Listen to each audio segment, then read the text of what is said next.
Hello everyone, कैसे हैं आप सब। उम्मीद करती हूँ हमेशा की तरह आप सब अच्छे होंगे। दोस्तों, हम महिलाएं घर के काम तो रोज़ाना करती हैं, पर उन्हीं कामों को अगर हम कुछ स्मार्ट टिप्स और हैक के साथ करें तो वही काम काफ़ी ज़्यादा सरल हो जाते हैं। साथ ही साथ हमारी मेहनत और समय की भी बचत होती है। तो ऐसे ही यूज़फुल टिप्स लेकर आई हूँ जो आपके बहुत काम आएंगे। तो वीडियो को एंड तक ज़रूर देखिएगा। पसंद आए तो फैमिली और दोस्तों के साथ ज़रूर शेयर करिएगा। और मेरे चैनल पर अगर आप पहली बार आए हैं तो प्लीज़ इसको सब्सक्राइब करना ना भूलिएगा। तो चलिए स्टार्ट करते हैं आज का ये यूज़फुल वीडियो। आज की मेरी पहली टिप है, जब भी हम कोई वेजिटेबल या कोई ग्रोसरी लेकर आते हैं तो आप देखते होंगे पॉलीथीन की जो ये गांठ होती है ना, बहुत ज़्यादा टाइट हो जाती है, जिसके बाद ये खोलने से भी नहीं खुलती है। और बहुत मेहनत के बाद नाखून में भी पेन होने लग जाता है जब इसको हम लोग खोलते हैं तो, या फिर कभी कभार तो ये खुलती ही नहीं है, तो हम एक शॉर्टकट रास्ता अपनाते हैं कि हम इसको फाड़ देते हैं। पर ये पॉलीथीन हमारे बहुत काम आती है। हमारे जैसे गार्बेज वगैरह जो होता है घर में, किचन में जो निकलता है, उसको हम लोग इसमें रख कर फेंक सकते हैं। तो ऐसे छोटे छोटे कामों में इन पॉलीथीन को यूज़ कर सकते हैं। तो इसको फाड़ना तो हमारा समझिए बर्बाद ही है। तो इसको खोलने के लिए एक बहुत ही सिंपल सी छोटी सी ट्रिक है।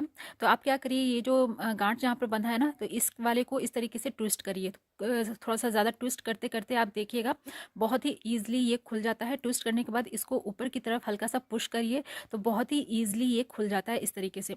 तो जब भी आप इसके साथ ये वाली प्रॉब्लम हो, आप कोई पॉलीथीन ला रहे हैं जिसमें इस तरीके की डबल गांठ पड़ गई है जो खोलने से भी नहीं खुल रही है, तो एक बार इस ट्रिक को यूज़ करके देखिएगा। उम्मीद करती हूँ ये वाला टिप आपको ज़रूर पसंद आया होगा। तो चलिए देख लेते हैं आज का दूसरा टिप। पहली ट्रिक में यूज़ करने वाले हैं इस तरीके के पुराने स्वेटर की। तो पुराने स्वेटर हमारे पास एक आध पड़े ही रहते हैं, तो उनके जो ये बटन्स होते हैं ना, आज हम इनका यूज़ करने वाले हैं। तो पहले आप किसी भी ब्लेड से या कोई भी शार्प चीज़ से इसकी जो बटन्स है ना वो कट करके निकाल लीजिए। तो यहाँ पर हमें बटन चाहिए 4।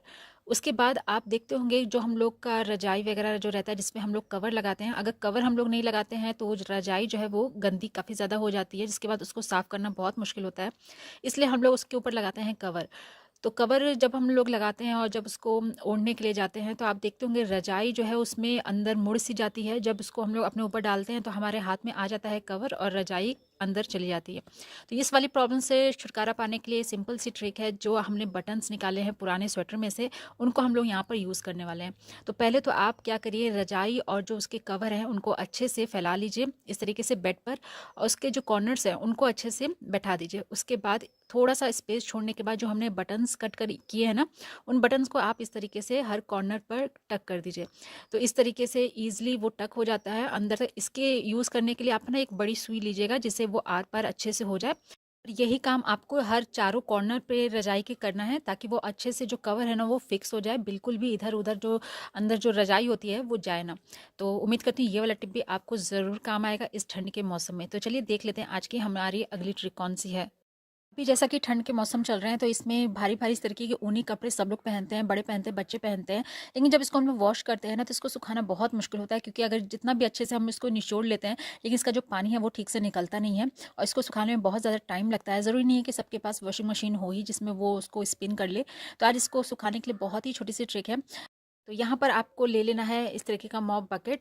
तो सबसे पहले तो आपको इसको अच्छे से वॉश कर लेना है, क्योंकि इसमें हम लोग अपने कपड़े जो यूज़ करते हैं वो डालने वाले हैं। तो उसके बाद ये जो हैंडल वाला पार्ट होता है ना, ये आपको लेकर इसके जो पोछा वाला हिस्सा है इसको आपको अलग कर लेना है। बहुत ही ईजिली ये अलग हो जाता है। तो अलग होने के बाद ये कुछ इस तरीके का लगेगा। उसके बाद जो भी आपके कपड़े रहेंगे, अगर आपके पास वॉशिंग मशीन है भी, तो कभी कभी होता है ना कि एक आध कपड़े हैं तो उनको सुखाना थोड़ा सा वो लगता है, तो आप इसमें 1 से 2 कपड़े आसानी से सुखा सकते हैं। तो ये जो स्पिन वाला एरिया है ना, इसमें आप जो भी आपको कपड़े सुखाने हैं वो इस तरीके से रखने के बाद मॉप को हमें इस तरीके से उसके ऊपर स्पिन करना है। तो जो भी आपका जो पानी है ना वो अच्छे से ड्रेन हो जाएगा। बहुत हद तक उसमें का जो भी पानी है ना वो अच्छे से निकल जाता है। उसके बाद आप इसको चाहे तो धूप में सुखा दें या फिर घर में इस तरीके से डालकर, तो कुछ ही देर में आपका जो स्वेटर है वो अच्छे से सूख जाता है। तो यहाँ पर हम बिना वॉशिंग मशीन के कपड़ों को आराम से धो के सुखा सकते हैं। तो उम्मीद करती हूँ ये वाला टिप भी आपको ज़रूर पसंद आया होगा। तो चलिए देख लेते हैं आज की हमारी अगली ट्रिक कौन सी है। इस तरीके के मोजे चाहे वो बड़ों के हों या फिर बच्चों के हों, तो उनके जो लास्टिक्स हैं वो लूज़ हो जाते हैं, तो उनको हम लोग डिस्कार्ड कर देते हैं। तो जैसा कि अभी सर्दियों के मौसम है तो इसमें तो जितने भी मोजे हों वो भी कम पड़ते हैं बच्चों को पहनाने के लिए। तो क्योंकि इस तरह के जो लास्टिक जो लूज़ हो जाता है ना, अगर हम बच्चों को वो पहनाते हैं तो आप देखते होंगे कि वो खुद ब खुद नीचे चला आता है, जिसके बाद वियर कराना उसको ठीक नहीं लगता रहता है। तो यहाँ पर आप इन मोजों को फेंकने से पहले एक ट्रिक को यूज़ करिए, जिससे आपकी ये वाली जो प्रॉब्लम है ना वो सॉल्व हो जाएगी। तो उसके लिए आपको क्या करना है, जब भी इस तरीके के जो मोजों के लास्टिक जो लूज़ हो जाते हैं ना, उनको टाइट करने के लिए यहाँ पर आप यूज़ कर सकते हैं इस तरीके के रबर बैंड का। तो यहाँ पर ध्यान रखिएगा कि रबर बैंड हमें पतला वाला यूज़ नहीं करना है, ये जो बालों में हम लगाते हैं ना मोटा वाला, इसी रबर बैंड को हमें यूज़ करना है। और जो भी मोजों की इलास्टिक अगर लूज़ हो गई है तो उन मोजों को पहनाने के बाद आप इस तरीके से रबर बैंड लगा दीजिए, तो बहुत ही अच्छे से ये टाइट हो जाता है, जो कि खींचने से भी नहीं निकलता है। जो नए नए मोजे होते हैं ना, जिनके इलास्टिक अच्छे होते हैं, बिल्कुल वैसा ही काम करता है। तो इस तरीके से अगर आपके पुराने मोजे भी हो गए हैं जिनकी इलास्टिक लूज़ हो गई है, तो एक बार इस ट्रिक को यूज़ करके उन मोजों को भी आप ज़रूर पहनिएगा। तो उम्मीद करती हूँ ये वाला टिप भी आपको ज़रूर पसंद आएगा। तो चलिए देख लेते हैं आज की हमारी अगली ट्रिक कौन सी है। जब भी हम कहीं बाहर जाते हैं तो हमारे पर्स में, बैग में सबसे इम्पोर्टेंट चीज़ होती है हमारे घर की चाबी या फिर कोई भी की रिंग जिसको हमें रखना होता है। तो जब भी हम उसको पर्स में रख लेते हैं या बैग में रखते हैं, तो नेक्स्ट टाइम जब हमको उसको निकालना होता है तो काफ़ी ज़्यादा मुश्किल होती है उसको निकालने में, क्योंकि काफ़ी ज़्यादा सामान रहते हैं जिसमें ढूंढना उसको पड़ता है। तो या फिर हम कभी किसी चेन में रख देते हैं, कभी किसी चेन में रख देते हैं। तो इस प्रॉब्लम को सॉल्व करने के लिए एक छोटी सी टिप यहाँ पर आप यूज़ कर ले सेफ्टी पिन का, और आप एक किसी चेन के इस तरीके से उसमें फंसाकर आप की रिंग को उसमें लगा दीजिए। तो आपको पता रहेगा कि ये वाली जो की रिंग है आपने कहाँ पर कौन से चेन में फिक्स की है। तो जब भी आपको उस की रिंग की ज़रूरत पड़ेगी, आप सीधे पर्स खोलिएगा और सीधे वो वाला जो चेन है वो हिस्सा निकाल कर आप अपनी की रिंग को ईजिली निकाल सकते हैं। तो दोस्तों ये बहुत छोटी सी टिप है, लेकिन आपको बहुत यूज़ में आएगी, तो एक बार इसको ज़रूर ट्राई करके देखिएगा। तो चलिए देख लेते हैं आज की अगली ट्रिक कौन सी है। हम लोग जब भी इस तरीके से भगोने में दूध उबालते हैं, उसके बाद जब ये ख़त्म हो जाता है ना, तो इसको हम लोग या तो आटा वगैरह डालकर इसमें गूँथ लेते हैं, उसको यूज़ कर लेते हैं। पर आज इसका अलग यूज़ आपको बताने वाली हूँ। तो उसके लिए आपको यहाँ पर ले लेना है 1 चम्मच आटा। उसके बाद इसमें हमें ऐड करना है थोड़ी सी हल्दी। इनको अच्छे से हमें मिलाकर, ये जो मलाई है, आटा है, हल्दी है, इन सब चीज़ों को अच्छे से हमें इस तरीके से मिला लेना है। और ये आपका बन के तैयार हो जाता है बहुत ही यूज़फुल फेस पैक, जो आपको इस ठंडियों के मौसम में बहुत काम आएगा।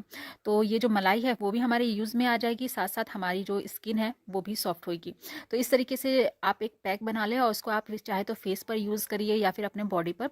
तो यहाँ पर आपको हाथ पे लगा के दिखा रही हूँ, थोड़ा सा इस तरीके से पूरे हाथों में लगाने के बाद आप इसको छोड़ दें सूखने के लिए।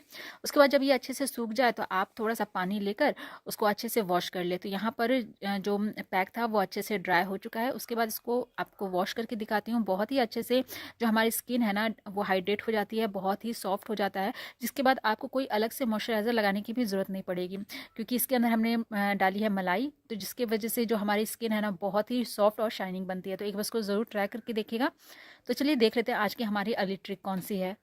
यहाँ पर आपको ले लेना है एक दुपट्टा, थोड़ा-सा लंबा लेना है। उसके बाद एक हैंगर आपको लेकर उसके अंदर डालने के बाद नीचे की तरफ से 2 गाँठ लगा देनी है मजबूती से। तो इस तरीके से आप 2 गाँठ उसमें लगा दें। उसके बाद हमें यहाँ पर यूज़ करना है रबर बैंड का।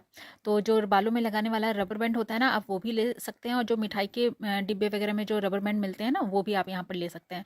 तो रबर बैंड को इस तरीके से दुपट्टे के अंदर डालने के बाद इस तरीके से अच्छे से उसको टाइट करके लगा देना है। तो आप जितने चाहे रबर बैंड उसमें यूज़ कर सकते हैं। आपको जिस हिसाब से कंपार्टमेंट चाहिए आप उतने उसमें रबर बैंड लगा सकते हैं। तो ये हमारा बन के तैयार हो जाता है बहुत ही यूज़फुल एक ऑर्गेनाइज़र। जैसे डेली के जो हमारे कपड़े वगैरह जो होते हैं ना, जिनको हम लोग अलमीरा में रख दे तो काफ़ी ज़्यादा अलमीरा भर जाता है, जिसको रखने के लिए हमें ठीक से जगह नहीं मिलती रहती है। तो उन कपड़ों को हम इसमें बहुत ही ईज़िली हैंग कर सकते हैं। आप इसको कहीं भी कील में टाँग दें, और जो हमारे जो डेली वेयर के जो कपड़े होते हैं ना, बच्चों के जो छोटे-छोटे कपड़े हो या फिर हमारी जो कुर्ती वगैरह जो होते हैं, उनको आप इस तरीके से उसमें हैंग कर सकते हैं। बहुत ही ज़्यादा मात्रा में इसमें कपड़े अट जाते हैं। तो ये अगर आपके छोटा घर है, ज़्यादा सुविधाएँ नहीं हैं, तो आप इस तरीके की ट्रिक को यूज़ करके हम अपने कामों को बहुत ज़्यादा आसान बना सकते हैं। तो दोस्तों ये थे आज के कुछ यूज़फुल टिप्स और ट्रिक्स, जिनको यूज़ करके हम अपने मुश्किल कामों को आसान बना सकते हैं। उम्मीद करती हूँ आज का वीडियो ज़रूर आपको हेल्पफुल लगा होगा। अगर वीडियो में आपको कुछ भी ज़रा सा भी पसंद आया है तो प्लीज़ वीडियो को एक लाइक ज़रूर करिएगा। चैनल पे पहली बार आएँ तो सब्सक्राइब कर दीजिएगा, और ज़्यादा से ज़्यादा शेयर करिएगा अपने फैमिली और फ्रेंड्स में, ताकि वो भी इन सारी ट्रिक्स को यूज़ कर पाएँ।